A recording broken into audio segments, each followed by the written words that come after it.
All right. Well, I want to start this episode with a shout out, non-football related, but my cousin Alexa Vasco, who was drafted to the Toronto team. They don't all have nicknames yet, but the Toronto team for the Professional Women's Hockey League, the inaugural Professional Women's Hockey League, and they just had their first game yesterday. They did lose, unfortunately. Toronto did, but she made her professional debut in hockey. That's awesome. That was pretty badass. And it's just really cool. The Toronto. Are they the Toronto Oak Leaves? Or the Toronto. Maple leaves. What's another? The Toronto ash leaves. Like, what are the other types of oak trees? Yeah, right now the whole league is designating its teams based on location. So it's all Toronto of the PWHL, and so they played New York, and then there was Montreal versus Ottawa, and all. They're just repping the cities right now. Yeah, and how many cities? What other cities are in it? Yeah, so there's Boston, New York, Minnesota, Montreal, Ottawa, Toronto, and that is it. So it looks like those. There's no Chicago team, so I guess I'm a fan of Toronto. Yeah, absolutely. You got to get yourself a Vasco. You got to get yourself a Vasco jersey. I know. I got to get a jersey. Absolutely. No, it's pretty cool. It's pretty awesome. She's worked super hard. She was a powerhouse in college, and now she gets her shot in the Where'd pros, she play college hockey? Super neat. She played at Mercyhurst. It's a college in Pennsylvania, and they're a really good hockey school. So, go figure. But yeah, she was the blood of all conference and all of that. Yeah, the blood of Elmer Moose. Exactly. Runs, continuing on the tradition there. And from the same hometown as well. So shout out big time. That's cool really cool. But obviously we had a lot of football being played this past weekend, especially yesterday for the new year. We had the 2 college football games. So we'll start our episode talking about those 2 games, and then obviously get into the craziness that was week 17 in the NFL as we pour over the playoff landscape. There's 3,000 different scenarios that could play out this next upcoming weekend. So needless to say, we're not going to be going over each and every scenario for the playoffs, but there's obviously something riding on every single game this upcoming weekend. So should be exciting. But yeah, the big headline, of course, as we get ready and launch ourselves into the show is we have our 2-1 seeds, the San Francisco 49ers, Baltimore Ravens, cleaning house, having convincing wins, putting themselves in the driver's seat as we get ready for postseason play.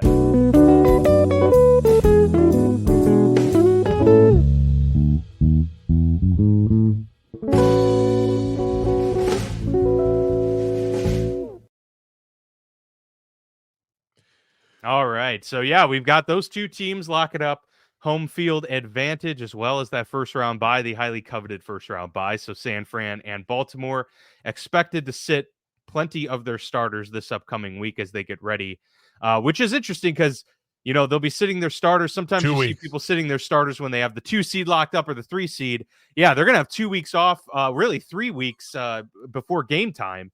So there's always that conversation of rust, but probably the right decision. Don't want to get your star players hurt in a relatively meaningless game, but a lot to get to, of course. But Mark, first we have a Michigan versus Washington national championship. All Big Ten championship. That's right. It's going to be a very interesting conference next year. And I think, I don't know what your thoughts are on it. I mean, of course, both of us grew up, Big Ten fans primarily because we lived in that, part of the country and, not beholden to any one particular team. So it's fun to watch the conference, but they very well might be the top conference come next year, overriding the SEC, depending on what happens. But your thoughts on how these 2 games played out? Well, I think the problem with the Big Ten versus the SEC will always be, I do think you can make the argument right now, the top of the Big Ten is better than the top of the SEC. The problem That's probably been the case for a while, too. The problem is like the 4th and 5th best team. Well, now if you add in Oregon and Washington, right, because you have Michigan, Ohio State, Oregon, Washington. The problem is when you get to like that like 5th through like 8th parts of the Big Ten versus like the 5th of the 8th through the SEC, I would take the SEC over the Big Ten. And you saw it with like Iowa can't move the ball, and they're like the 4th best. You know what I mean? Like, so the 4th best, 5th best, 6th best, 7th best team in the SEC would beat those versions of the Big Ten. But I do believe the bottom of the SEC is not as good as the bottom of the Big Ten anymore either. So I think it's a fun thing to think about. I just love how the styles of both conferences are very different at the heart of them. And even though you add in the flash of an Oregon and the offense of a USC, it doesn't change the Big Ten mainly being built out of schools like Nebraska and Iowa and Minnesota and Wisconsin that literally cannot get first downs. It's just hysterical. Yeah. I will say this. I think the conversation really needs to start is, could Michigan beat Carolina? Could Michigan beat the Carolina Panthers? And how many drinks would David Tepper throw on Michigan fans in that game? Those are, I mean, to me, that's the over-unders. Yeah, the over-under is at least 2 drinks on that. And so I know we'll get into that here shortly, but it was a great games yesterday. I thought Michigan, Alabama was an all-timer at the Rose Bowl, the best setting in college football, and the sun setting at Pasadena, the Rose Parade, and those colors, those uniforms, those brands, it just everything worked.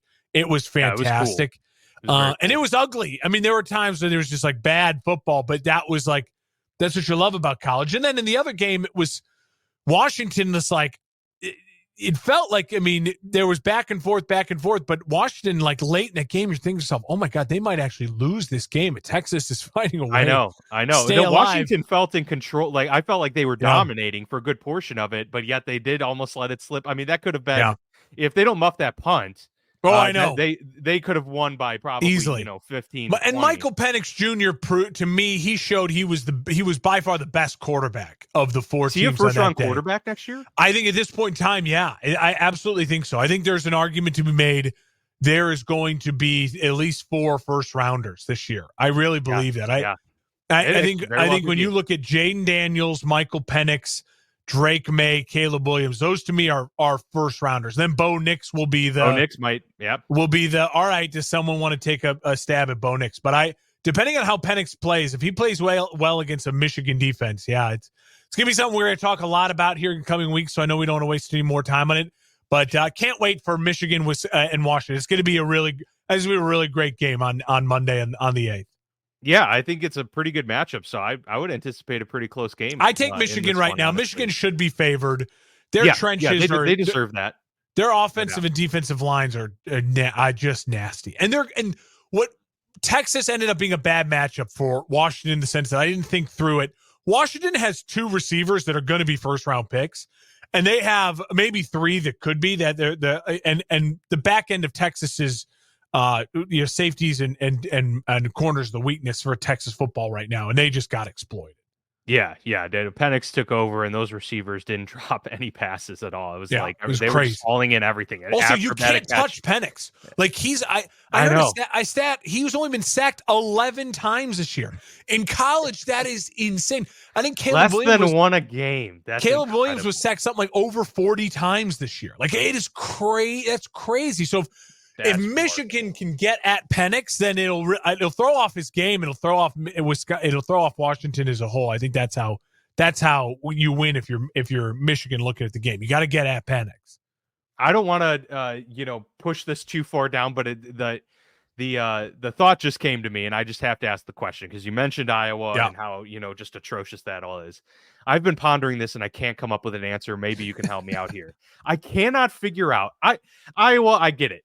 Like location wise, the Big Ten has a problem. They can't. Who wants to go play at Minnesota? Who wants to go play in Iowa City when they can go play? And a lot of the states climate. In the Big Ten are losing population. Like literally, like that. It is the Midwest is struggling right now. That's a problem.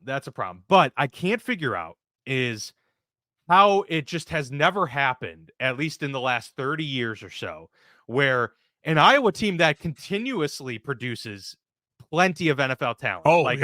On the offensive and defensive lines, always dudes, linebackers, all of that. How all they needed was just one quarterback in the last 30 years who's yes, I'm a 4 or 5 star recruit, and yes, I could go to Ohio State, but I risk going to be the 3rd string quarterback and having to transfer here, transfer there. Why not go to Iowa? They're going to have a great line, a great defensive line, solid coach, fairly easy competition relative to other conferences. It just seems like if Iowa had a really good quarterback, they would be a national championship level team any year. They, and I don't get why that's not enticing enough to an 18-year-old kid. It's the same question that Wisconsin asked themselves. And then, I mean, look, like 3 years ago, they got that Graham Mertz kid who was like a 5-star, and he flamed out and ended up having a terrible season in Florida this year after the transfer portal. I think they got Russell Wilson there, and they had. I mean, that was it. I mean, but again, they had to transfer in. Much of it is just the culture. I mean, it's just the culture.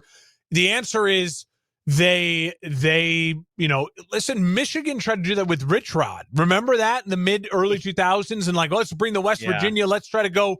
So much of it's just the culture of what these programs are. It's why the Bears can't find a good quarterback. I think there's a lot of it's institutional.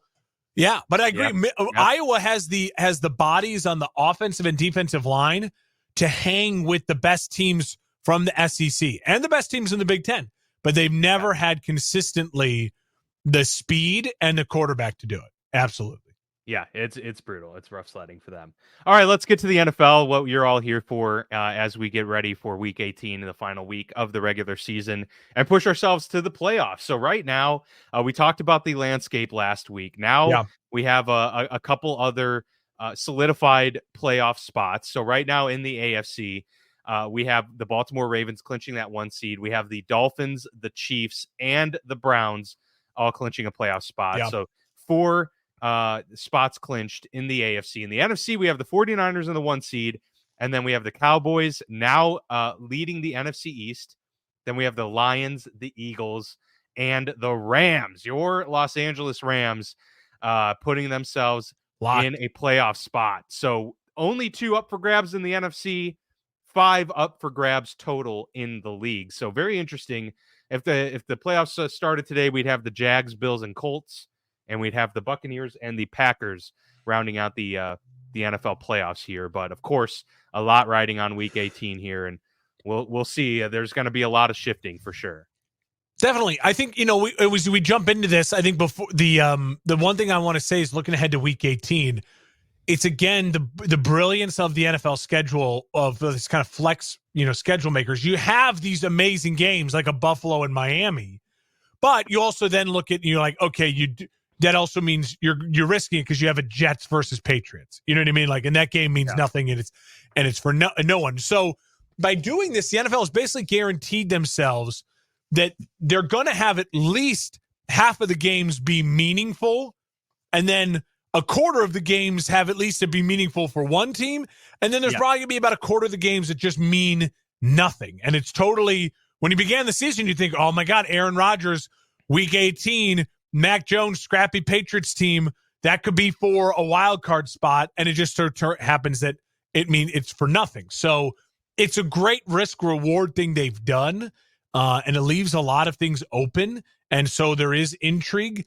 And I do think though the big question will be like, how much do you see from certain teams that have things completely locked up? The Lions, unfortunately for them. You know what I mean? Like we'll start with them. I know that game. Like, I don't believe the NFL's rigged, but they got screwed out of a 1 seed. The NFL, I mean, they locked up the Cowboys, but they screwed themselves out of the drama of the Niners Rams game really meaning something for the Niners. Now it doesn't. They're locked in. So there's a lot that came of last weekend. So we got to try to unpack it all. Yeah, so with that Lions Cowboys game, it was back and forth. It was definitely a defensive battle for the most part. Like the offenses were moving the ball, but they were getting stalled at midfield or just outside of the red zone there. And so it was a game of field position, a game of back and forth battling there. CeeDee Lamb, had a what was it, a 92-yard heck of a touchdown. And, it was just a fantastic game yet again on his part, but. It just really came down to, both teams jockeying for position at the end of the game. The Lions get the ball with a chance to, tie the game. They get the touchdown, and Dan Campbell, in predictable fashion, I think even, the announcers were signaling if they get a touchdown here, they're going to go for 2. Like, there's no doubt. They're going to go for the win.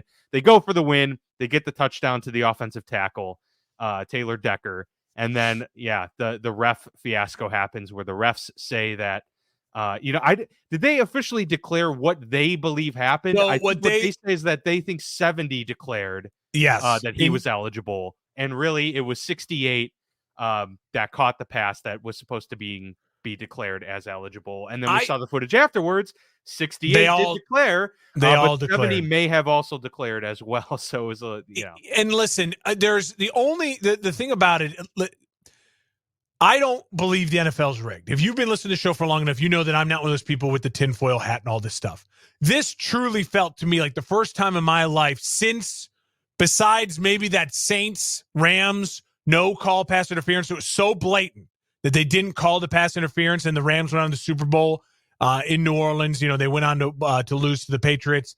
I truly felt to myself, oh, okay, this feels like someone pushed the button, right? The flag came at in the Buffalo so late. Wild Wings commercial. Yes, it really did. Yeah.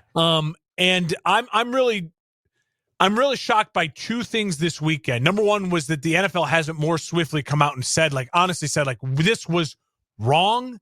This officiating crew is being, fired or completely demoted. There will be disciplinary action. This was wrong.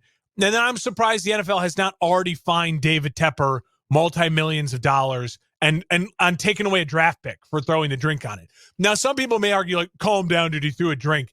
It's not the act, it's the actor that deserves the punishment, right? You had an NFL you can't have a owner, representative of your league like that. If it was, I don't care if it was, if it was a GM, if it was the president of the team, it'd be the same type. It's worse that it's the owner. It's that bad. And so those are two things I'm really surprised of that here. Maybe it's the holidays that's all coming down this week. Who knows? But here we are recording at 1:28 local Central Time for me on January 2nd, and neither have been levied the way I think they deserve to be. When it comes down to it, the Lions are a better team than Dallas. The Lions did not deserve to really be in that game late at home in Dallas, and yet they were, because Dallas is really awful down the stretch. And Dallas's offense is now becoming very CeeDee Lamb reliant. They cannot run the football consistently, which is bad news for January and February football. And I still think the Lions, are the second best team in the NFC right now, even though they lost that game. They deserve to win that game. They won that game. They fair and square won that game. And I love Dan Campbell going for it, even when it was at the 7, first and goal from the 7 for the 2-point conversion, because that's his conviction. That's his team. That's the way he plays. And when you're the Detroit Lions and you've won nothing in the Super Bowl era, literally nothing, that is how you should be. That is what you should be doing. You should not be playing it safe. And I know it's going to cost them, basically, they're going to almost guarantee have to play the Rams in the first round, and it will be heartbreaking if the Rams and Matt Stafford go in there and upset the Lions. It will destroy the Lions.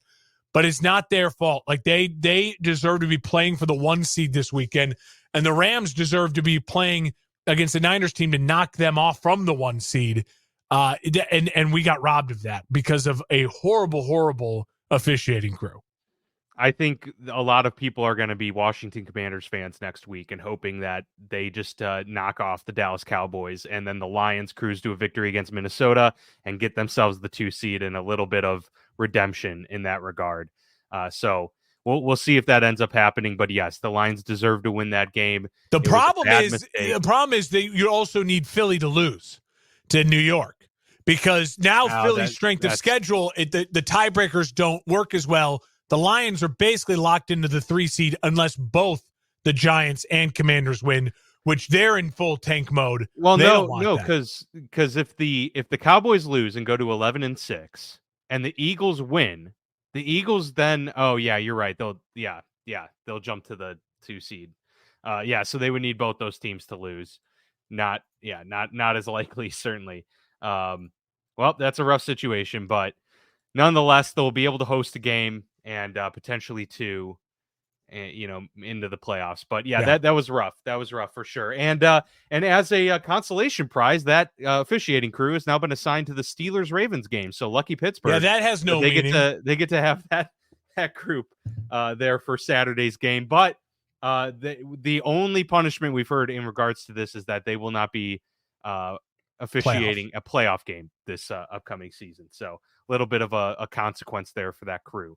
But moving forward to the Sunday slate of games, the Patriots at the Bills.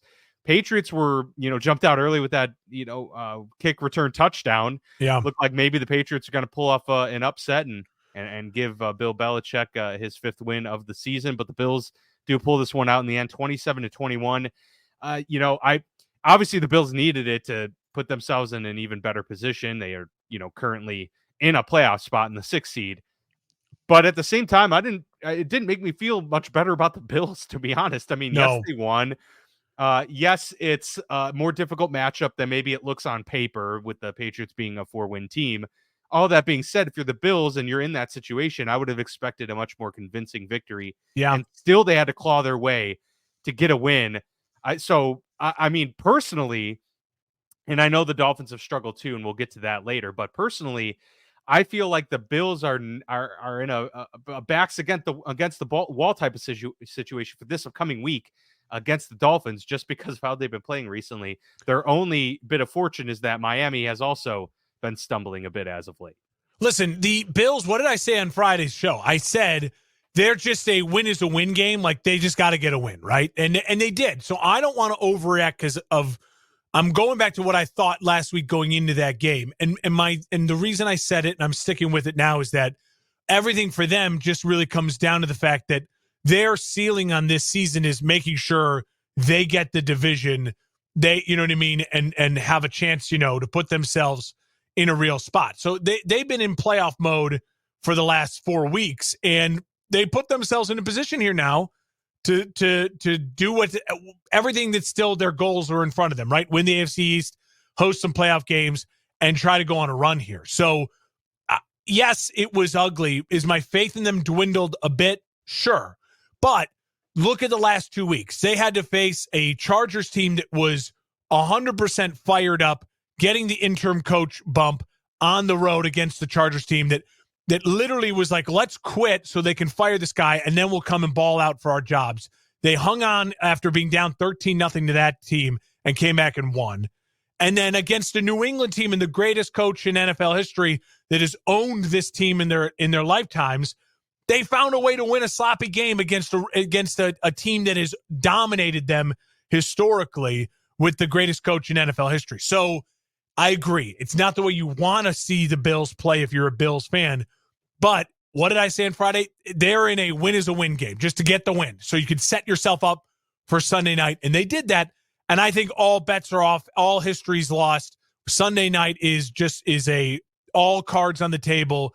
It's the season for both of these teams. Now, Miami's in no matter what, but this will feel like a gigantic disappointment if you're the Dolphins and you still, we're in the playoffs still, even though if we lose to Buffalo. It will be devastating. And for Buffalo, they will be riding into the playoffs with so much momentum and so much house money if they find a way to pull it off. So, I'm with you. My gut says the confidence has waned a little bit in the Bills, but overall, they've still done exactly what they needed to do to get themselves to where everything is still in front of them. Yeah, I mean, considering how rocky the season's been for them, the fact that they're in this position right now in a playoff spot as we stand here today, is at least in some regards, impressive, or at least they've turned things around to some extent. Your Chicago Bears have turned things around. They started 2-7 this season, and they are since 5-2 and 7-9. I know it's not the season. Yeah, seriously. I know for you, it's not been the season that Bears fans want, and I know it's not been the season that Justin Fields has wanted to have, or that Matt Eberflus wanted to have for his job security. Yeah. But there is something to be said for him and the way he's cultivated the defense. There's something to be said for Justin and the way that he's kind of rallied the troops around him. They're 7-9. They might be 8-9 when the season's all done, which sounds incredible after an 0-4 start to the year. And on the flip side of this game, they beat the Dolphins or the Falcons by 20. And Atlanta now, when earlier in the year seemed to be moving ahead of the New Orleans Saints for the division, then it was the Bucs kind of taking over. The Falcons have just fallen. Yeah. And now they're in a position where they would need a considerable amount of help next week to be able to make the playoffs, but they still can get there. So it's not completely out of the realm of possibility. But this to me said more about the Bears making a statement, even though the season's lost. 20-point victory. You had to be pleased with what you saw out there. Yeah, the Falcons, listen, the Falcons are literally the best example you can watch when you watch a football game and just go, they don't have a quarterback. If they had a quarterback, this team would be really frisky, really fun. And so, I mean, that's all we have to say about Atlanta, right? Their job is to figure out the quarterback position, whether it's a veteran in Kirk Cousins trying to steal or trade for a Justin Fields or someone else who's, wore out their welcome at their home place, or whether it's being really aggressive in the draft and going to get a quarterback. That is what Atlanta needs to do. It's as simple as that. And I would argue, if I was Atlanta, losing this game in Week 18 is the best thing for you, again, in the sense that it helps your draft pick and it opens a lot more things up for you in that sense. Now, for the Bears, I've been consistent with my messaging. I'm a firm believer until I see it that I don't think Matt Eberflus is the type of guy that can consistently win divisions, right? Things have gotten better. The Montez Sweat trade has really been the thing that changed everything for this Bears team. And what has it consistently shown me? It has consistently shown me that when you add good players and you don't let good players go and you don't trade good players, you bring in good players, your team gets better. Like, your team gets better. Like, even Bill Belichick, the greatest coach of NFL history, he doesn't have enough good players right now, and so they're losing. So, yes, coaching matters in the NFL, but players are the most important thing. And if your coach can at least set a culture and be competent on their side of the football, well, then you can win some games. You can be a winning culture. I think Mike Tomlin's a great example of that. He has built overall, with a lot of talent, a consistent winning culture in Pittsburgh. It's not maybe one as much as the expectations are in Pittsburgh, but again, that's then where I would criticize Mike. It's his job to elevate that, right? You have to now find that way to elevate to winning consistently big playoff games. For the Bears, it's literally just about finding a way to get to that point where you have more seasons over a span of a decade over 500 than under 500. And that is something that it's really been hard for them to do in the Super Bowl era consistently. Like a decade where, no, we are more over 500 than under 500. Can Eberflus do that? We'll see. I will say in this game, what I was really impressed by, Luke Getsy actually called under the center play action passes, slants. And what do you know?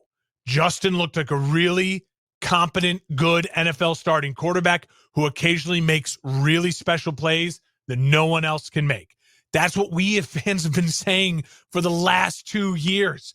If you just run a fun, competent NFL offense with play action, with some designed runs, with some easy, quick slants and reads with good players, the kid can play and this team can be successful. So, yeah, locking up the number one pick was awesome. It's great.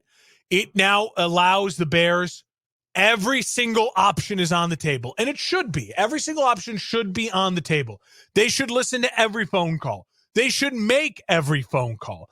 Ryan Poles should know exactly. He should have 100 different scenarios in front of him, and then he gets to rank what's the best scenario for my team. And if Kevin Warren, his boss above him, he should be doing the same thing.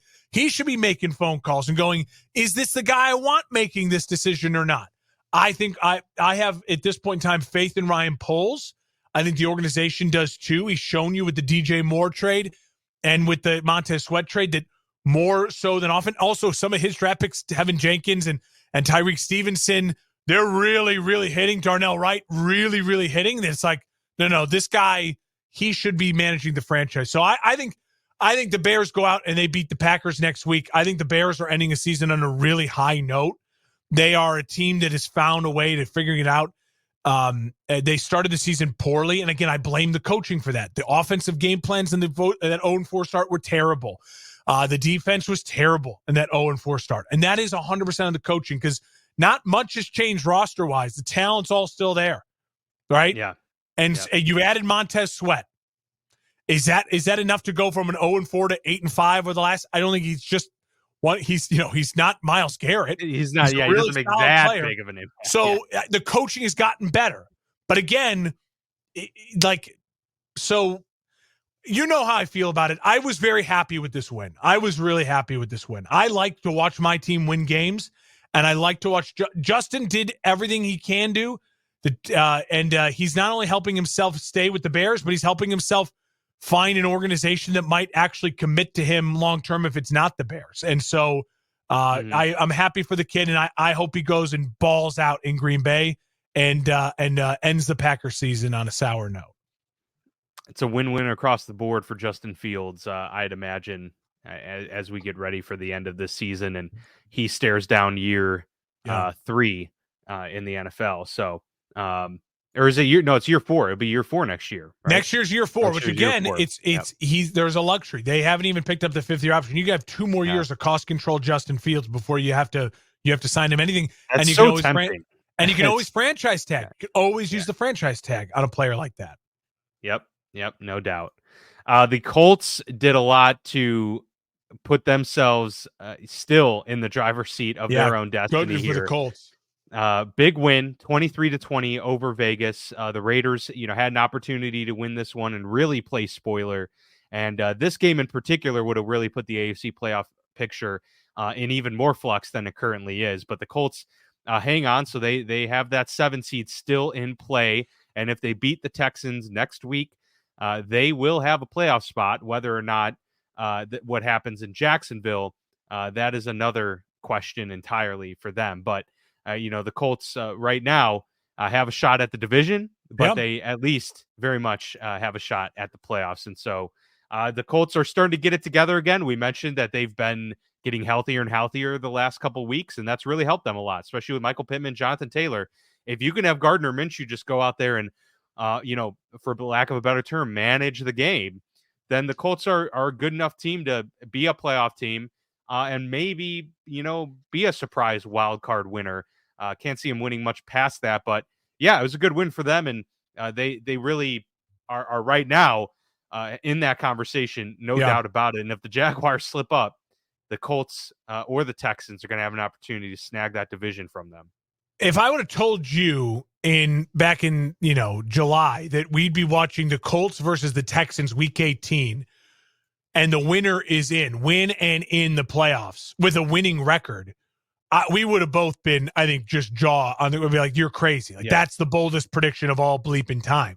And to do it without Richardson, with the Colts have done it now while their star quarterback, their high investment, their number 3 pick, has barely played this year. It's been an incredible, incredible coaching job. The reason the Eagles are struggling is the reason the Colts are flourishing.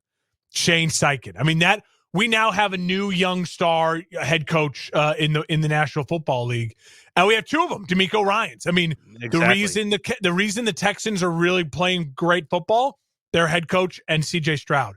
So I can't wait for this game. As far as the win against the Raiders goes, listen, they took care of business. The Raiders, again, I think are playing well above expectations at this point in time. And I stand by Antonio Pierce should get the job. The Raiders, to me, are the second best example of a team that just feels like, man, if they had a star quarterback or an exciting young quarterback, gosh, this team has got some players. They do. They're playing disciplined football here now. And if the Raiders can find a way to go and get a Caleb Williams, a Drake May, a Michael Penix, someone who they can build around, they could turn this thing around quickly. They could. I really think that Vegas has a lot in the makes. Now, that unfortunately for them, they're in a division with so much talent around them as well. But the Chargers are going to need other things to fall in their favor. But, I'm with you. But yeah, no, it's this will be an interesting game between the Colts and the Texans. Very excited for that one. And yeah, I mean, to your point, I had them, I think, both as 6-win teams. I think you had them both also in the bottom of the AFC South, and here they are in contention for winning that division. It's crazy. So kudos to them. And the big difference, quarterback play, yes, of course, especially when it comes to CJ Stroud. But as you mentioned, it's the head coaches have You just don't know when you're making predictions what you're going to get out of rookie head coach. You don't know enough about them as a They fan. nailed it. The teams don't even know enough about them, but both are clearly panning out to be pretty solid hires there. The Los Angeles Rams go on the road to the New York Giants. Almost lose this one too, Whew. but the Rams get the win, improve to 9-7, give themselves a playoff shot here, and put themselves in the picture. 26-25, the victory there for the Rams. And you called this team, being a playoff team this year, and so got to give kudos to you for that one. I had them being one of the worst teams in the league, but they are very much right now in the playoffs as we speak, and that's a kudos to Matt Stafford, what he's been able to do. Yeah. Obviously, these rookies have been playing well above what you would expect, and Puka Nacua continues to amaze.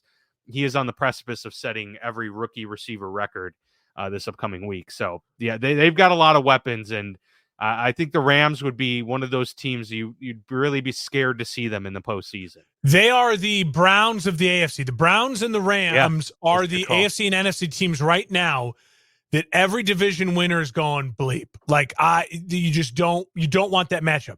They're beatable. They are beatable. They've been beaten. They've had games where they don't play well, and they'll let you in games. Both teams will let you in games. Joe Flacco will make a really weird, costly interception, or the Rams special teams will have a massive breakdown. And Stafford's always liable to throw one ugly pick at some point in time. But they are both playing really great football right now. And, again, with the Rams, that I don't want to take too much from it. Like, okay, you let the Giants hang around. Giants have been really scrapping, really fighting, clawing over the last, month and a half. They're not they're a well-coached football team. They have a great head football coach.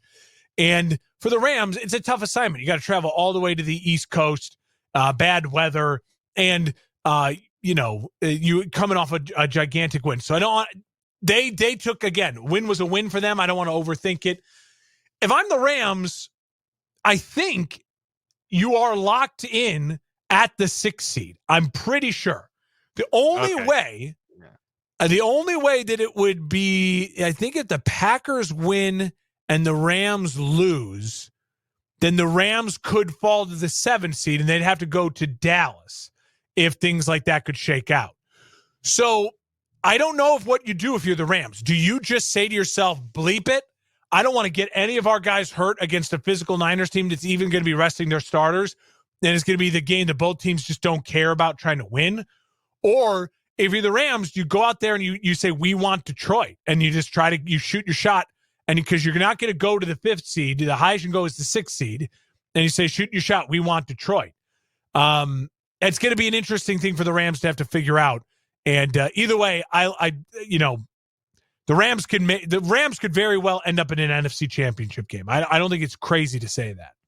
Well, they have the coach and the experienced quarterback to do it. So that's, those are two of the check marks that you look for, the first two, when you're talking about a championship caliber team. So, yeah, if they, pull off, a first round win, if they are the 6th seed, all of a sudden, with one win behind them, you start to feel a little bit more like, could this team make themselves a run? Yeah, they're an interesting watch in the playoffs. I think the Browns is a good comp. Like both those teams, I think everyone in the NFL is really intrigued to see how they perform in the postseason. The Cardinals pull off yet another upset, a big upset here, biggest one of the weekend, no doubt, over the Philadelphia Eagles. The Eagles now are just dropping games like flies left and right. They have now lost 5 of their last 6 games. Yeah. Or I'm sorry, 4 of their last 5 games.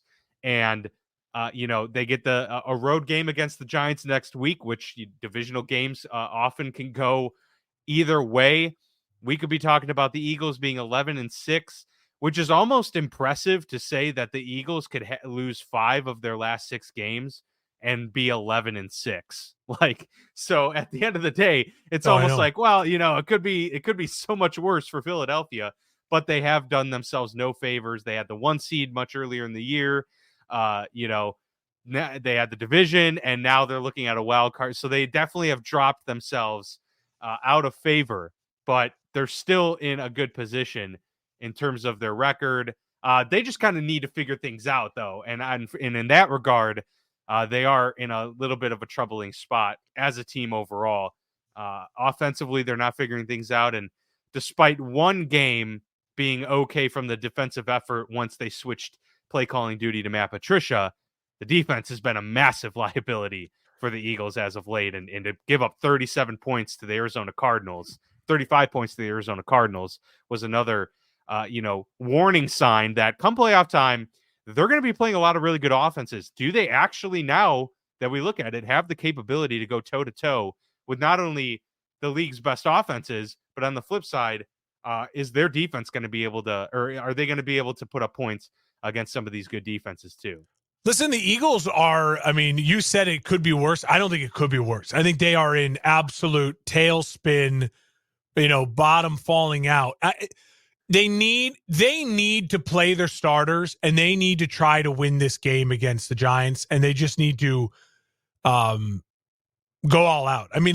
They're a team that just feels like it's, like I said on Friday. What is the argument for resting the starters? You have a shot at the division still. Yeah. Why would you I don't think they're not going to rest this. I don't think they're going to rest starters, but I'm just saying, well, I've seen videos though of Eagles fans like, we need to rest our starters next week and get this figured out. I'm like, you fight for the division. It's a no-brainer. And just reset. Well, they could say because they want to go play the NFC South. You get to go play the NFC South winner. Yeah, but that's always a dicey proposition. You got to go on the road then. True. I'll say this. I think let's just be honest. That was a disaster of a game for the Eagles. Disaster. It's bad. And their special teams not good. Offensively, they were just outgained. I think the first downs was almost like 2-1. Cardinals to Eagles. It was bad. It was really, really bad. And defensively, this Cardinals offense is not great. They're a work in progress. They have some nice pieces. James Conner's a fine back, but listen, this is a Bears team that just beat this Cardinals team, and now you're looking at an Eagles team that it just is ugly, really ugly. And I was the biggest proponent of the Eagles, weeks 1 through 10, and I had them number 1 in the power rankings. I was flexing after they beat the Chiefs, and I really thought they were flying high, and they were. They're winning games, but this is starting to feel like that Pittsburgh team that was 11-0 and ended up 12 and 4. What did they ended up being 11-6 going to the playoffs or something like that, 11-5, and it's just I have no faith in them, no faith, and in order for me to have any sort of faith in them going to the playoffs, I need to see a really, really great performance week 18 against the Giants. Yeah, I think they need to play that game for multiple reasons, to fight for the division, all of that, but they needed to get some positive vibes going throughout that team in that locker room. You got to capture some sort of momentum. It's really tough to be a really good team for the majority of the year and then fall off and just be, stumbling into the postseason. That's never a good thing for whatever you want to call it, just like the mojo or the vibes of the team going into that environment with everything on the line. You don't want to recapture stuff in the postseason. You want to already have it going into it. And so that's going to be a big thing for the Eagles moving forward. Meanwhile, the Saints insert a bunch of anarchy into the equation with a big win over the Tampa Bay Buccaneers. That was crazy. I-10, 23-13. And now we've got ourselves a dogfight. It's going to be extremely interesting to see how this thing plays out with the Saints, the Falcons, and the Bucs. Now the Bucs still control their own. They control their own destiny. They do. The Bucs still control their own destiny. So that game was of the least consequence to them. But the Saints really put themselves now in a position where all they need is a win and a Bucs loss. And, the Saints then capture the division title.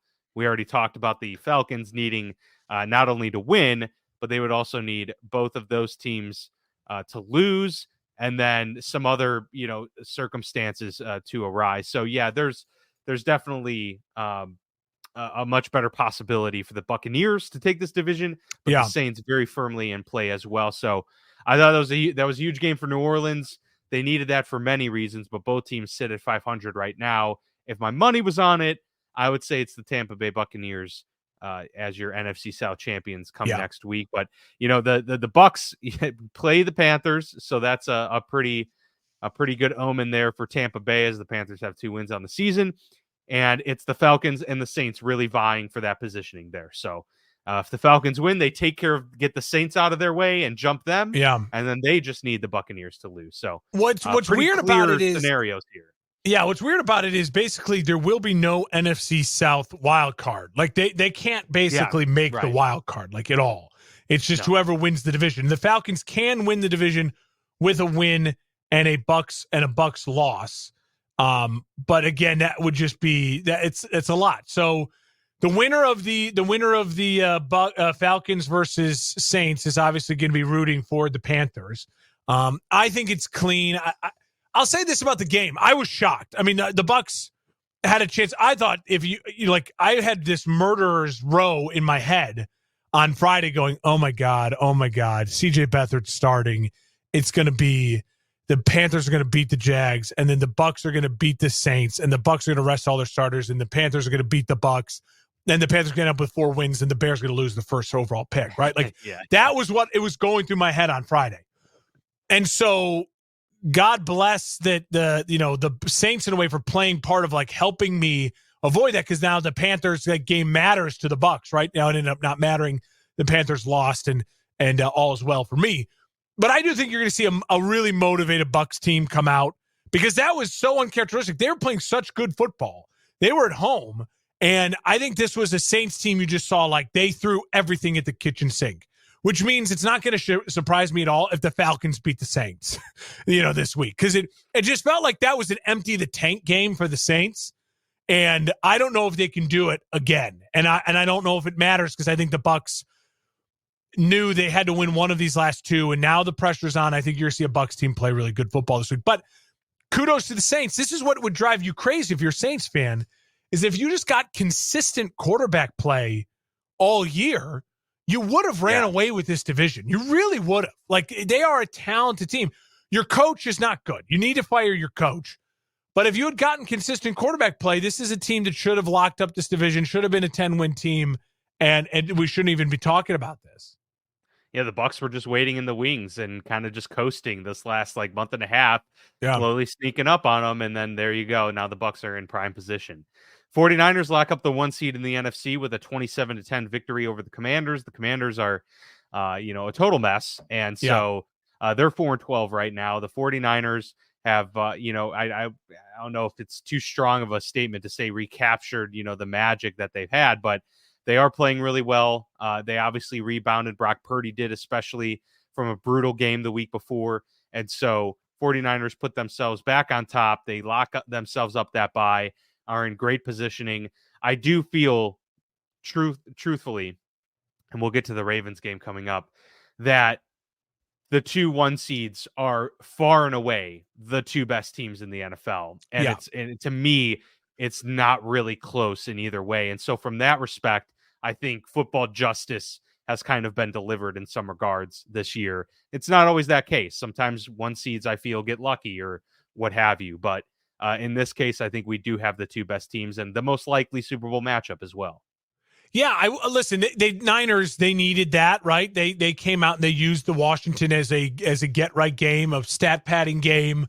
Hey, get your mojo back game a bit. And I also think it helps for the Niners the way the Ravens won against the Dolphins. We'll talk about that coming up in a second. Right now, it just looks like the Ravens are an absolute juggernaut, and they are on an extremely hot streak. We know how the season ebbs and flows. Like the Niners had a 3-game losing streak, then a 4-game, which like the Niners were the juggernaut. Now they're trying to find it back. So are the Ravens peaking too early? Maybe you can make that argument, right? So if you are the Niners, I think, and you're a fan of the Niners and you think the Niners can win the Super Bowl, they absolutely can still win the Super Bowl. The playoffs and the Super Bowl is a different game than a regular season, primetime game even. I will say for the Niners, one of the things that did still concern me a bit, even from this watching this game, is that I really believe that they need to find ways to also just score with like an over-the-top big play, right? The one thing that concerned me with the Ravens and the Dolphins was like, oh, well, the Dolphins can go over the top, right? If they need to. They can hit that long play to Tyreek Hill if they need to. I still don't know if the Niners, when push comes to shove, can just drop back and gun it to Deebo Samuel because he just beat a guy off the line and it's a 50-yard bomb. And I know the Ravens can do that, right? And I know that they can score quick if they have to without having to make a bunch of people miss tackles. Now, maybe the Niners don't need to do it, but the Ravens gang tackled the crap out of them last week. We saw it. So yeah, that would be my concern. Is like I still am waiting for that, just like the Niners to show that level of their offense, or go back to where is the run game with McCaffrey? The run game has been great the last year and a half with McCaffrey, but it's been different than it was in the first iteration of the Kyle Shanahan. I think the Kyle Shanahan era is in two parts right now: pre-McCaffrey, post-McCaffrey. And in the pre-McCaffrey Shanahan, they had Raheem Mostert. They were just throwing any dude out there, and it's just like, God damn, they're physical. They're just going to beat the crap out of you. The run game doesn't feel like that as much anymore. It feels like, McCaffrey is just going to get his yards because he's Christian McCaffrey. Not so much like, dude, I could run. I could be a 100-yard rusher for the Niners. So that concerns me a little bit as well. It's just finding that unique or new identity for the Niners. They're a great team. That's how picky I have to be right now in talking about the Niners. And for Washington, really quick, I think this has been a really unique experiment with Sam Howell. I think Sam Howell deserves to be a quarterback in the NFL. Maybe not a starter. Maybe he is the new spot starter guy that you want, for your team for that 3 or 4 week run. It feels like he's got that energy. But I think Washington also knows, like, this has been good for them. Like, let's lose out and let's completely reset. I picked Washington to win 2 games, going up with 4 games, but they ended up in the same spot I said they need to be in. Reset. Like, blow this thing up and reset. And they're doing that, and I think that's the right thing for them. Yeah, last thought on the 49ers.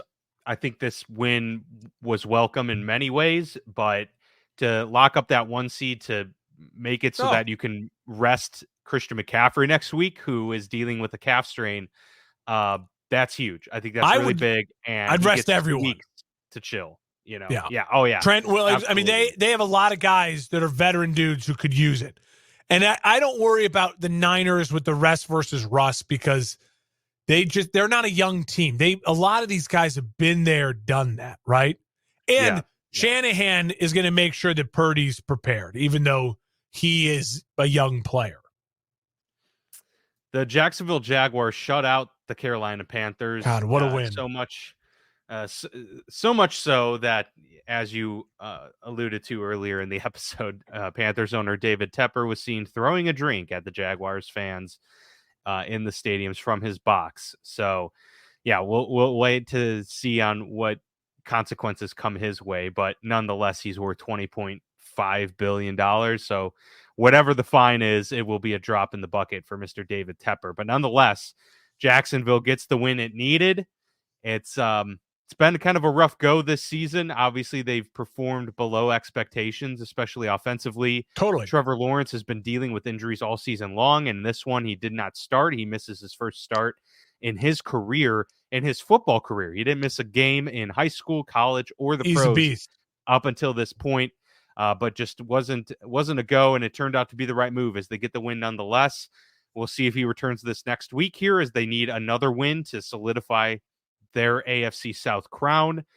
Just a lot on the line here for the Jacksonville Jaguars. And yeah, he'll end up being the starter so that they can, ensure that they get the win and lock up that division. But nonetheless, it was a convincing win for Jacksonville, one they needed. And I don't know, maybe a week off and really 2 weeks, because I imagine maybe Trevor will be a little bit limited this week in practice as well. Maybe this kind of reset for him is what this team needs to get that surge and push beyond what they've been able to produce thus far this year.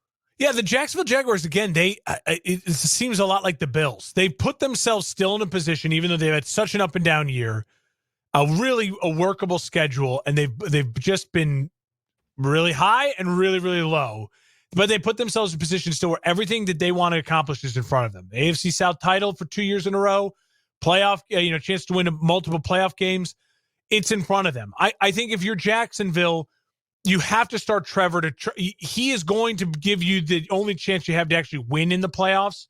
So you got to get him back mobile, working in the flow of the offense and get a win against the rival in Tennessee. They're not going to make it easy. Tennessee is not going to make it easy. They're going to want to beat the crap out of the Jags, and Mike Vrabel will have his dudes ready. I will say this in the game overall. To me, the takeaway was like Carolina, man. Like this team, I don't. The Lions were 0-16, and I remember watching that. Yeah, but they didn't have the number 1 overall pick. Like they didn't have.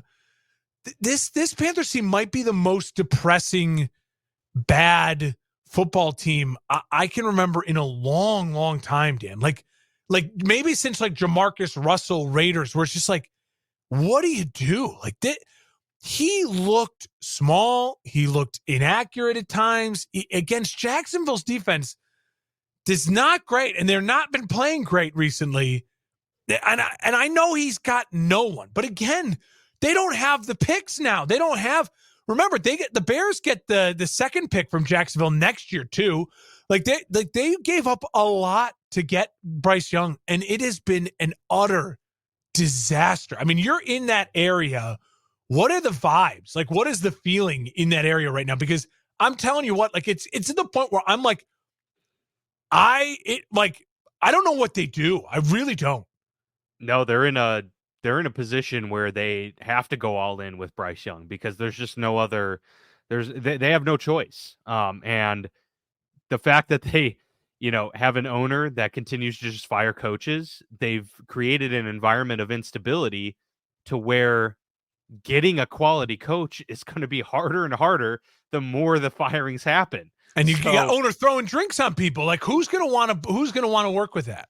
Who wants to be the only thing at this point that they have going for them is they're in a bad division and they're in a nice part of the country. I mean, that's really the only things that a coach might be enticed by. But other than that, I mean, like you said, I mean, this thing's got bare bones. They got some nice players, J.C. Horn, Brian Burns, Derek Brown, and Bryce Young. Hopefully, can become a starting quality quarterback in this league. So you don't know that. Like those are encouraging things, but they're just in a terrible, terrible place. And the horizon, to your point, doesn't seem to be much better. It doesn't seem like the lights at the end of the tunnel. It seems like it's forever down the tunnel because of these next 2 years of low capital and just where you're headed. Where are you going? If the Carolina Panthers still had their pick, right? If they had somehow just, let's say they had ended the season last year, they drafted Bryce Young number 1 overall, or even, they drafted him at 6 or whatever, right? It would be a no-brainer. They're taking Caleb Williams. Like it'd be a no-brainer. They're taking Caleb Williams, even though they just drafted Bryce Young. No-brainer. And that is what is so wild to me. I mean, this is a kid who won the Heisman Trophy, who I think he won a national championship. Yeah. And I mean, it's bad. It's really, really bad. And there's not much more that we could say than the truth is it's the same thing we said before the draft. He's small. His accuracy isn't translating, and they do not have nearly enough help around him. And now the owner is making it to the point where it's like, why would you even want to go there if you're a player? If I was an agent and I'd be like, dude, you don't want to. We're not signing in Carolina. Like that is what he did with throwing the drink is one of those things where I don't want to seem like I'm appalled. Like, but it is one of those things. It's so unbelievable that happened. That I'm like, this dude is that hot-headed and incompetent, and you makes you wonder how he earned his money anyway. So you're like, what is dude, this is not cutthroat, but you're not on billions, bro. Like you are an NFL owner. You have to show a level of dignity and class. Even Jerry Jones, who goes on the radio once a week and talks way too much, I mean, it would never do anything to embarrass his team like this. I mean, and that's what he's doing. I mean, it is, if I'm a coach, I don't want to coach there. If I'm a player, I don't want to go there. And no matter what, if you're a player, you're a wide receiver, you go there, you got to work with a kid. And if he's not good, they're not moving off of him. Like, you're stuck with him throwing you the ball. Like, everything is just, it's not good in Carolina. And I think it leads to sooner rather than later, like, they're drafting a quarterback in the 2025 draft in the first round. And that, they have to reset. They will have to reset. And I mean, who knows, man? The NFL might push Tepper out, like they did with, Dan Snyder. And that might be a problem because that'll set a precedent, for being able to push an owner out. The precedent because is you don't really throw drinks on people. Like, no, I mean, obviously that's terrible. He's hurting the league, right? It's nothing I could argue, if I'm the other owners, like, this dude is actively hurting our value. He's hurting the league. Yeah. No, it's true. That's very true. Tough situation, tough state for the Carolina Panthers. Tough state right now for the Miami Dolphins, despite them locking up a playoff spot. They get absolutely trounced by the Baltimore Ravens, 56-19. What an absolute just dominating effort by Baltimore here. At least and you can a say lot of they people were are talking about it. They can at least say, hey, we were on the road. That's true. That's true. San Francisco wasn't home. We were on the road. That's true. And I'm trying to think of what else the Dolphins could take away. There's nothing. No. Yeah. The only thing they could take away is that, we didn't have Raheem Mostert and Waddle. But even then, I mean, you lost by 30. You gave up a perfect passer rating. You lost Nick Chubb. He tore his ACL. I mean, it's doom and gloom. Bradley Chubb. Yeah. Bradley Chubb, sorry. Yeah, Nick Chubb also tore it. He didn't tear his ACL. It was the other ligaments. But listen, from the only thing to take away from this game is I'm glad Lamar had a chance to have a stat pad game to help, because so many people I was already hearing the stupid arguments like, who's going to be the worst statistical MVP since the 80s, blah, blah, blah. It's like, yeah, who gives if you're looking at stats in that way, you don't get it.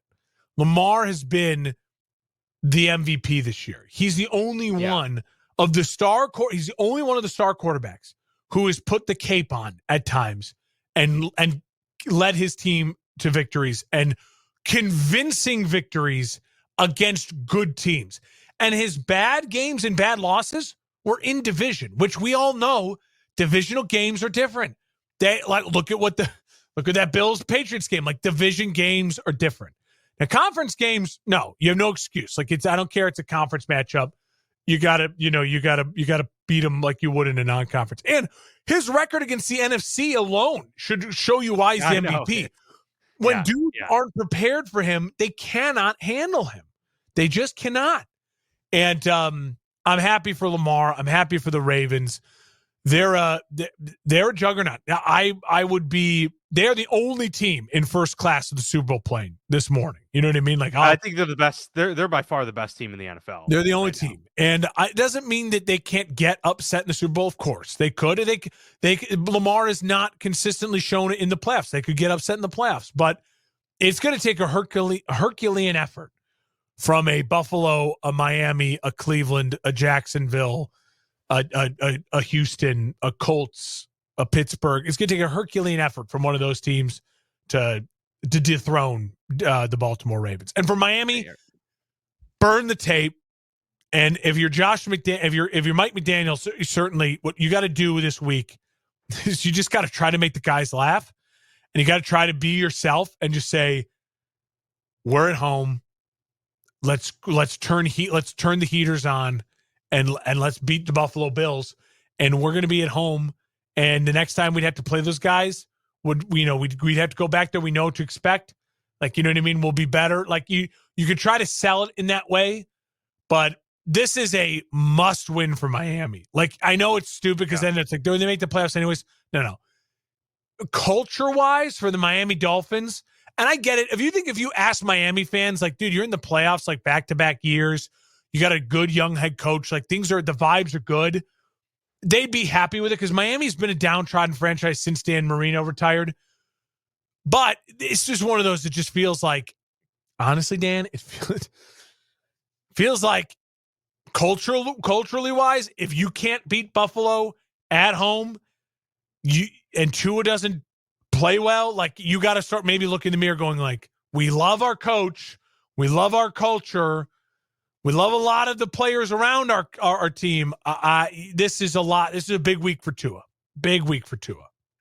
Yeah, it's He was a not good against the Ravens. He was do not or good. die. He was No, it not was good. terrible. It's terrible. And the thing is, like, the Ravens do have the best defense in the AFC for sure, and probably the best defense in the NFL. All things said. Yeah. But for Tua, I mean, the Chiefs have a very good defense. The Browns have a very good defense. The Ravens have an excellent defense. He's going against good defenses. They're going to end up playing. I mean, maybe not in the first round, but eventually after that, they're going to be playing a good defense. And Dan, let me ask you this: tough. Like, you look at what has the Ravens done the last 2 weeks, right? The MVP and good players. The Ravens have a good roster, really good roster. It's not. I would argue it's not as good of a roster as the Niners. Some would argue it's just as good as the Dolphins. It's splitting hairs. So that what's the difference? You all three coaches we really like. Super Bowl for John Harbaugh, been to a Super Bowl for Shanahan, and we know he's good. And Mike McDaniels is a whiz kid. He's great. We love him. We love his press conference stuff. Like, we believe in all three. What's the difference?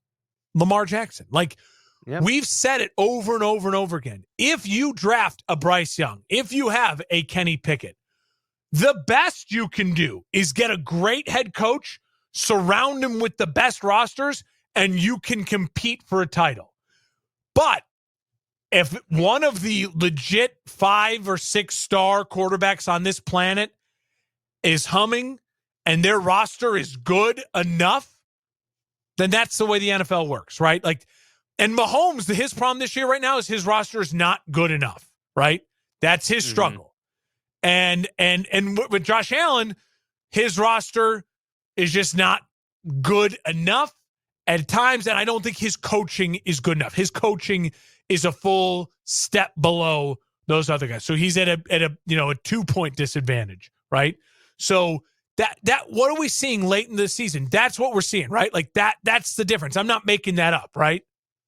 No, not at all. That is the difference. No question. That's just how the NFL works. I mean, it really is that if you have an MVP caliber quarterback, the possibilities are endless. Your range of outcomes and your options for what you can do with your team become so much bigger and greater. And the worse quarterback you have, the narrower your lane becomes, because with the Kenny Pickett, for instance, you have to have a run first, heavy run approach team with like singled up fantastic athletes on the outside. That's the only way to win the game. Yep.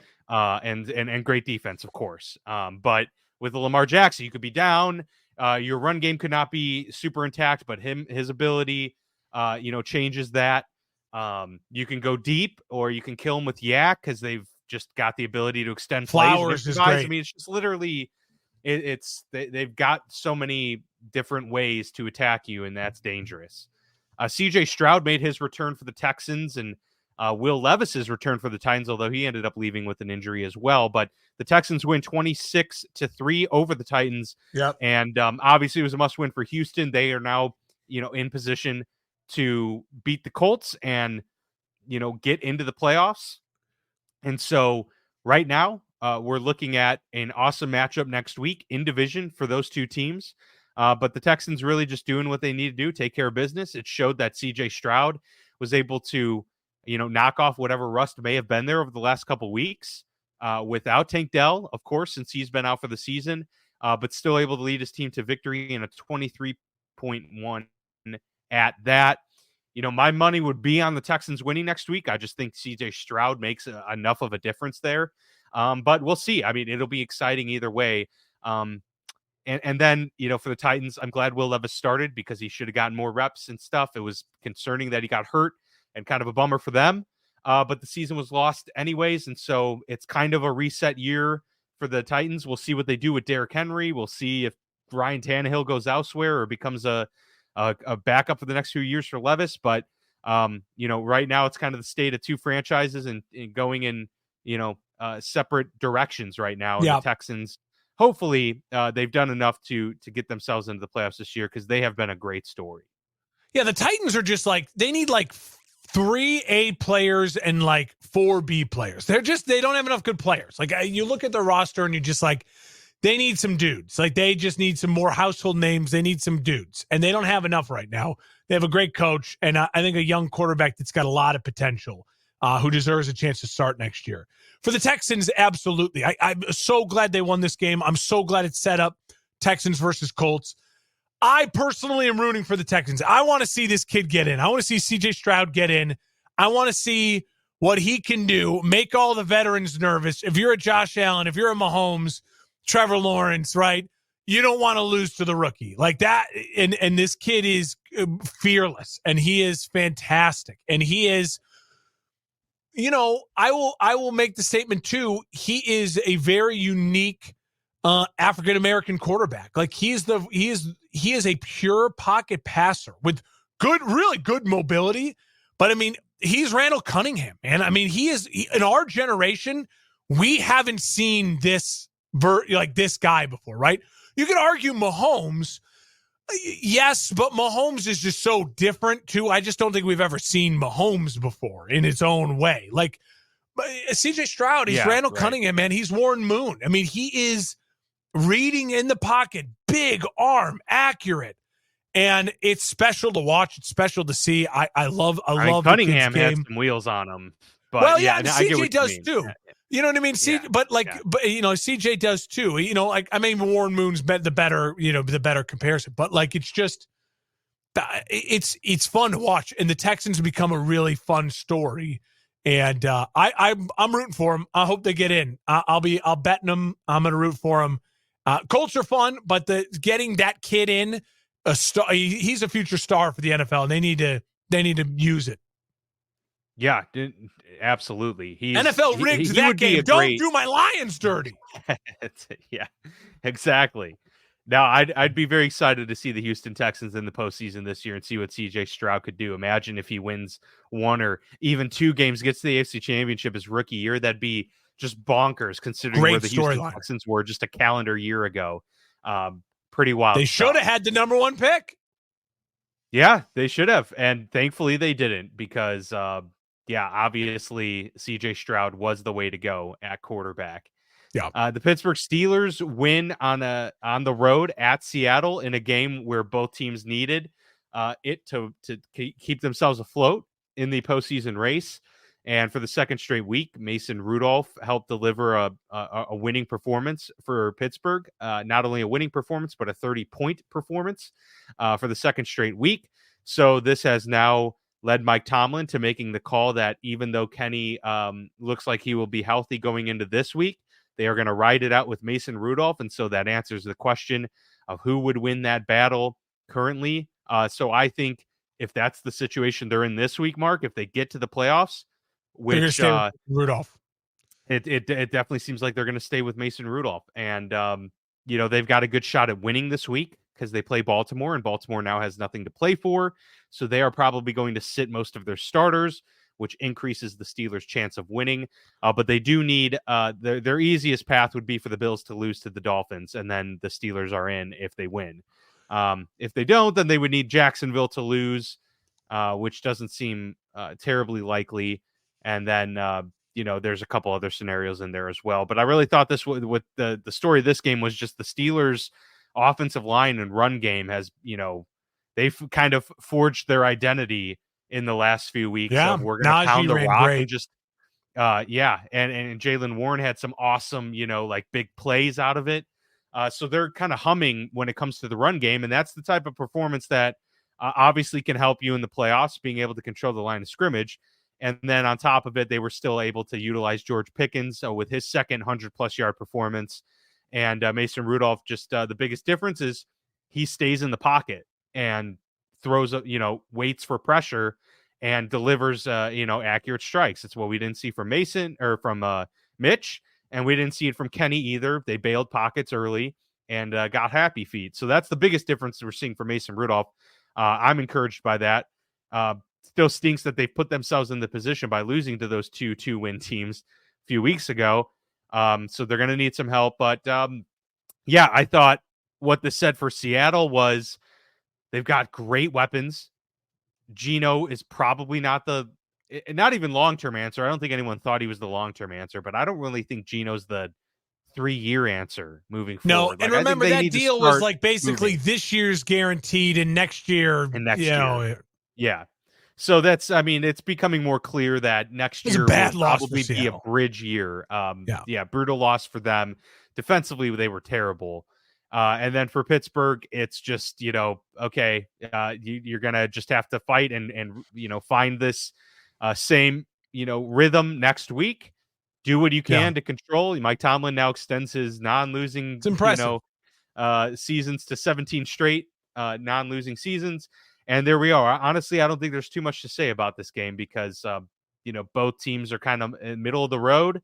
And, Pittsburgh is just starting to get some momentum going and feel like they found their quarterback a little bit too late in the season. But things are working right now. And so we'll just leave it at that. The thing I will just add is that Seattle, it's a really bad loss. Now, Seattle can still get in. They got to beat Arizona and have a couple things break their way.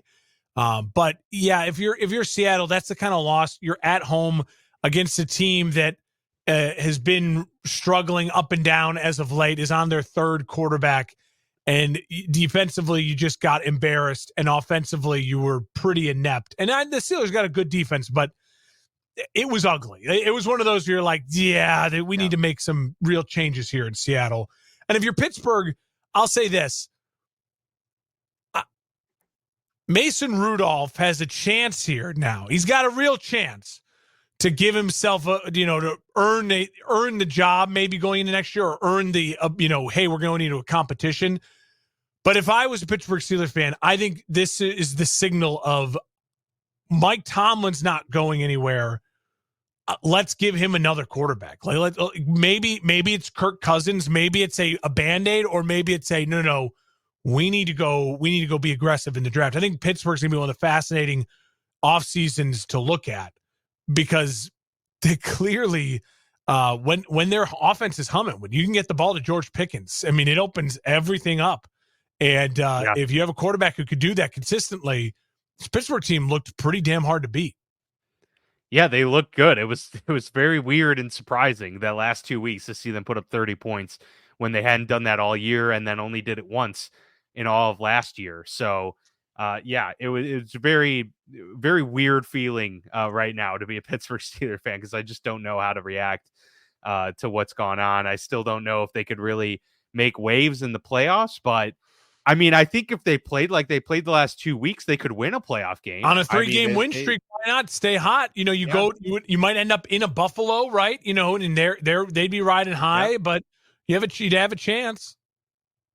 And I mean, they're doing this with Miles Jack, who was a plumber a month ago, as their number one middle linebacker, and then a 2 practice squad safeties because Minkah Fitzpatrick's out. Like they've really had to band-aid their entire defense. So if they get Minkah back and get a little bit healthier at linebacker, maybe they'll look good come postseason time if they're fortunate enough to get there. All right, let's rifle through these last matchups here. The Broncos beat the Chargers. Nothing really on the line here as both teams have been eliminated. Broncos go win 16-9 with Jarrett Stidham at quarterback there. So I think we've seen the end of Russell Wilson in a Broncos uniform. Do you agree? Yeah, I think Stidham has another chance this week to just once again say, hey, if I can play well enough in Sean Payton's system, maybe they just save money and I get to start all next year. Sean's not going anywhere, right? So now Sean's won the war, right? He lost maybe some battles early on, but he's won the war. It's his team. So I think he's got enough leash now to where if he wants to start Stidham next year, if they have to financially, he'd be comfortable with that. And Stidham, I thought, played okay. It's just it's not the long-term answer. Both these teams got a lot of work to do in the offseason. Was there a bigger sigh of relief than Kansas City pulling out the win over No, the Bengals? huge. If they Huge. lost that game, Yeah. that would have been almost disaster for the Chiefs to go to 9-7, and really push themselves, further down the line in the AFC standings. But they get a win over Cincinnati, and the Bengals were, somewhat of a Cinderella story. Probably comes to an end there. But the Chiefs moved to 10-6 and 25-17. This was almost a situation where, hey, I mean, we just got the win. We survived. And all things said and done, with how sloppy the year's been and how weird, the Kansas City Chiefs are the 3 seed in the AFC. I mean, it's not the worst thing ever to happen to Kansas City, but it is unfamiliar territory for them nonetheless, since they will for sure be playing their first road playoff game with Patrick Mahomes. But yeah, if you they win the game. Yeah. If they win their first, right, yeah, exactly. So they'll have obviously their division locked up at this point, and we'll see if they make it to a road playoff game in the divisional game. But nonetheless, were there any major takeaways for you out of this game other than Rashee Rice may finally be the true number one receiver? Yeah. Well, I think he's going to be a really great number 2 for them eventually. But they hit a deep bomb. I said it on the show. I was like, when's the last time you saw them just step back, 5-step drop, one guy beats another guy and launch it? And so, yeah, it was a great get-right game for them. They did exactly what the Eagles needed to do, and the Eagles didn't. And they pulled it off. So, listen, vibes are certainly better for Kansas City. They're never out of it. Andy Reid and Mahomes, best quarterback-coach combo in the NFL. And, Travis Kelce can still get it done at times.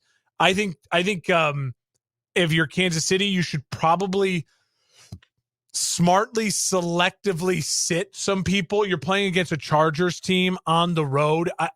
I think it would be smart of them to maybe give guys like a Kelce, some, hey, dress, everyone's starting. And then midway through the first, depending on how the games go, slowly start pulling people here or there. You're not going to get the 4 seed. Even if you lose and Jacksonville wins, I think now wait a minute. Can they fall to the 3? No, they're locked in at the 3. So if you are Kansas City, I would selectively sit some people, and health at this point now is the most important thing for them going forward. Yeah, they need to absolutely be healthy come playoff time, because they can't afford injuries like some other teams with greater depth. Kansas City obviously needs Mahomes, but they can't afford an injury in that receiver core for sure, and offensive line and defensive line. So yeah, Pacheco also another big game. He's the heartbeat of this team right now. He's great. Like they need to keep it going. They go as Isaiah Pacheco goes. If I he would has sit a bad him. game, the Chiefs are losing. I would sit him week 18. Yep, I would too. The Packers, I don't know how you feel about Jordan Love. He's obviously slowed down tremendously. I was so happy they won the beginning of this year.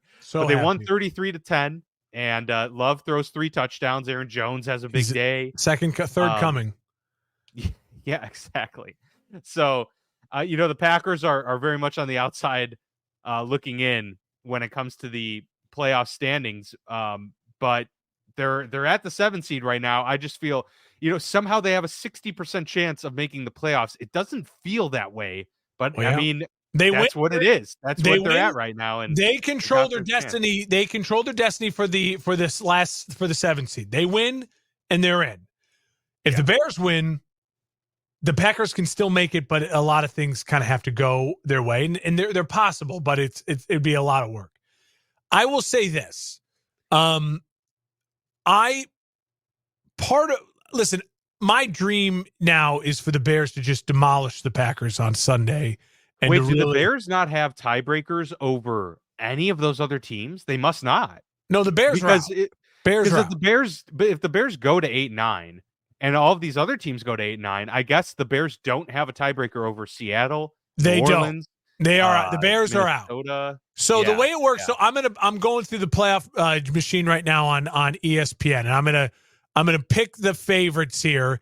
And if you roll it out the way we think it will work out, right, then the Green Bay Packers, if they lose, and Seattle beats Arizona, then Seattle is in. Now, if Arizona wins over Seattle at home and the Packers lose and the New Orleans Saints win, then the Saints can get in as a wild card, right? But that's if the Falcons beat the Saints, the Packers can lose and get in if the Arizona Cardinals also beat the Seattle Seahawks. So there is a path for the Packers to get in. They control their destiny because they win, they're in. And if they lose, they can get in at the Cardinals and the Falcons. They're rooting for the birds. I want the Bears to destroy the living hell out of the Packers. I can't wait for this game. Yeah. I'll say this. The Vikings defense turned back into a pumpkin. They've been playing really good football. And shout out to now I just lost his name, the defensive coordinator, Brian Flores. Yeah. He's really done some special stuff with that Vikings defense during this run where they've needed the defense because the offense has just been brutal post the Dobbs magical 2-game run, right?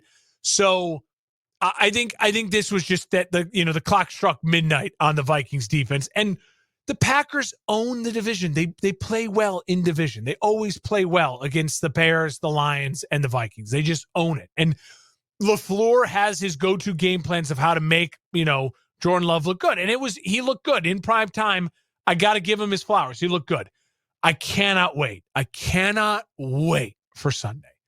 That'd be a great game. I just can't wait.